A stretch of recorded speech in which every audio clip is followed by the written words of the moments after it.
Class 10th की exercise 4.3 कर रहे थे न्यू बुक के अकॉर्डिंग, और ओल्ड बुक के अकॉर्डिंग एक्सरसाइज 4.4 है।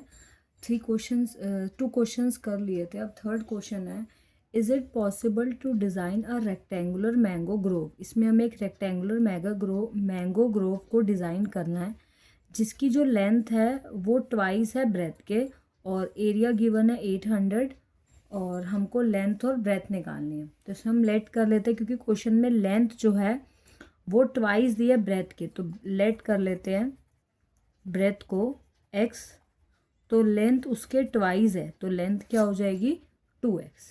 ब्रेथ को हमने x मान लिया, लेंथ क्या हो जाएगी 2x क्योंकि उसके ट्वाइस है, 2 गुना। अब एरिया का फॉर्मूला क्या होता है, लेंथ मल्टीप्लाई ब्रेथ, तो एरिया की वैल्यू हमें गिवन है 800, लेंथ कितनी है 2x और ब्रेथ कितनी है x, तो 2 into x 2x square equals to 800। 2 multiply इधर आके क्या हो जाएगा डिवाइड, इसे डिवाइड कर देंगे कितना आ जाएगा 400 equal to x square, square इधर आके रूट हो जाएगा। अब हमें 400 की रूट वैसे तो पता है 20 होती है, बट एक बार सॉल्व कर लेते हैं। 400 का एलसीएम लेंगे 200 पे, फिर 200 पे, फिर 250 पे, फिर 225 पे, फिर 5 पे और 5 1 पे। अब रूट निकालने के लिए पेयर बनाते हैं, तो 2 2 का 1 2 हो गया, फिर 2 2 का 1 2, फिर 2 5 का 1 5, तो 2 2 ज़ा 4, 4 5 ज़ा 20, तो एक्स की वैल्यू 20 आ गई। अभी चीज़ ध्यान रखनी है कि जब भी रूट निकालते हैं हम सॉल्व करते हैं तो आंसर प्लस माइनस दोनों में लिखते हैं, लेकिन क्योंकि यहाँ लेंथ की बात हो रही है तो लेंथ और ब्रेथ हमेशा पॉजिटिव होते हैं, इसलिए एक्स की वैल्यू कितनी आएगी 20, ओनली 20। तो अब हमें लेंथ तो हमने ब्रेथ हमने एक्स मानी थी, तो ब्रेथ की वैल्यू आ गई एक्स जो कि 20 है, और लेंथ को हमने डिनोट किया था 2x, तो 2 का 2 एक्स जगह 20 पुट करा, तो 2 इंटू 20 कितना हो गया 40 मीटर, तो लेंथ की वैल्यू कितनी आ गई 40 मीटर और ब्रेथ हो गई हमारी 20। Next question, question number 4। एक सिचुएशन हमें दे रखी है कि जिसमें 2 प्रेजेंट एजेस दे रखी है 2 फ्रेंड्स की, कि 2 फ्रेंड की एज का सम 20 है, मतलब 2 फ्रेंड की एज को प्लस करके 20 आता है, और 4 ईयर अगो 4 साल पहले उनकी एज का प्रोडक्ट जो है वो 48 था। तो अब इसको सॉल्व करना है, तो पहले 2 फ्रेंड माने थे, एक फ्रेंड ये है और एक फ्रेंड ये है, दोनों की एज को प्लस करके कितना आता है 20।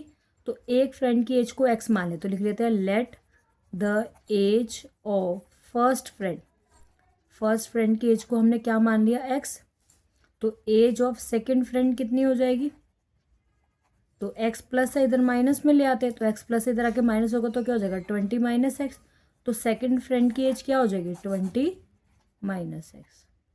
अब आगे क्या बोला उसने 4 ईयर अगो, 4 ईयर अगो मतलब 4 साल पहले, तो फर्स्ट फ्रेंड की एज में जो फर्स्ट फ्रेंड की एज x था उसमें से 4 क्या कर देंगे कम, क्योंकि 4 साल पहले बोला तो 4 लेस हो जाएगा।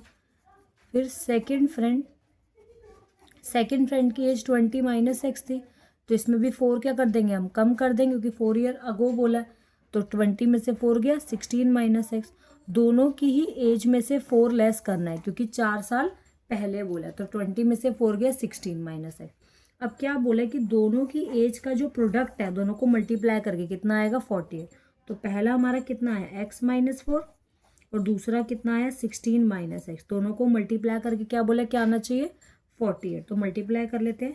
पहले ये x को लिखेंगे, फिर ब्रैकेट में 16 माइनस एक्स, फिर सेकेंड वाले को लिखेंगे ब्रैकेट में 16 minus x equals to 48। X को 16 से करेंगे 16x, एक्स को x से करेंगे एक्स स्क्वायर, 4 को 16 से करेंगे 48 और 4 को x से करेंगे 4x, क्योंकि बाहर माइनस है तो अंदर का साइन पॉजिटिव हो जाएगा इक्वल्स टू 48। अब यहाँ पे आपका 16x और 4x कितना हो जाएगा 20x minus x square minus 48 equals to 48। 16 4 24 4 64 आएगा, यहाँ पे 4 को 16 से मल्टीप्लाई करके 64 आएगा, यहाँ मैंने 48 लिख दिया गलती से, 6 4 24 4 64, ठीक है यहाँ पे मिस्टेक हो गई। अब ये माइनस, अब इन सबको इस तरफ ले जाएंगे हम, तो ये 48 का 48 64 माइनस से इधर आके प्लस हो गया, और एक्स स्क्वायर माइनस था इधर आके प्लस हो गया, और 20x प्लस था इधर आके माइनस हो गया, तो ये इक्वेशन हो गई। अब एक्स स्क्वायर का x square minus 20x plus plus plus हो जाएगा 12 प्लस 10 और ये 112, तो यहाँ पे ये हमारी इक्वेशन आ गई 64 और 48 को प्लस करके। अब इक्वेशन तो हमारे पास आ गई, तो अब इसको सॉल्व करते हैं। कैसे सॉल्व करेंगे, डी का फॉर्मूला लगाएंगे, D equals to B square minus 4ac। ये ए होगा, ये बी, ये सी, तो यहाँ पे कोई वैल्यू नहीं है तो 1 होगी, तो ये ए हो गया, ये बी, ये सी, तो बी की जगह माइनस 20 का स्क्वायर माइनस 4, ए की जगह पर 1 और सी की जगह पर 112। अब 20 का स्क्वायर कितना हो गया 400। अब इसको माइनस कर लेते हैं 112 को 4 से, मतलब मल्टीप्लाई कर लेते हैं, 4 1 4, 4 2 8, 4 1 4, 4 4 8। अब 448 में से 400 करेंगे तो माइनस 48 आएगा। डी की वैल्यू क्या आ गई, नेगेटिव। तो मैंने आपको बताया जब भी डी की वैल्यू नेगेटिव आएगी तो इसको हम आगे सॉल्व नहीं करेंगे। तो हम क्या लिखेंगे, इट हैज़ नो रूट्स, किसके रूट्स नहीं है, और साथ में लिखेंगे the situation is not possible, कि जो क्योंकि क्वेश्चन में पूछा ही पहले क्या था कि सिचुएशन पॉसिबल है या नहीं, तो क्या लिखेंगे, the situation is not possible.